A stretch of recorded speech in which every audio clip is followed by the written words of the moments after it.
好的，出来了，点击它。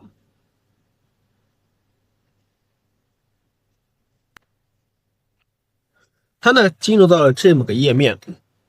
OK，我们开始进行注册了。Sync up，注册。在这里他会问你，哎，请您提供手机号。那我没有手机号怎么办呢？我们可以使用邮箱。那如果我有手机号怎么办呢？当然，这个手机号前提是得是国外的哈，国内的不行。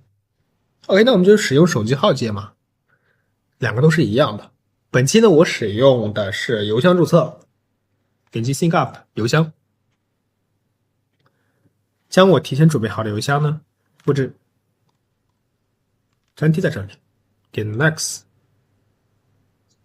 在这里呢，它会索要你的6位验证码 ，OK， 没问题。我们去邮箱中查看 EMA email， 登录 email。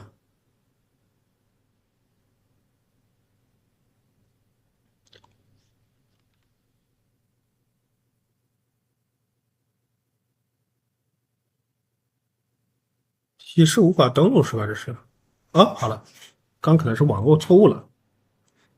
将密码输入上，让你输入2步验证。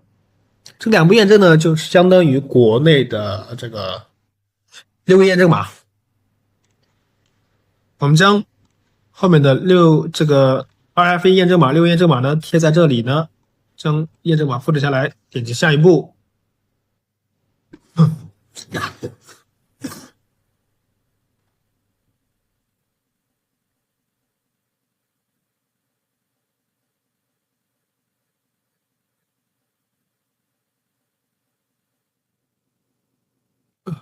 你再输入一遍，稍等一下。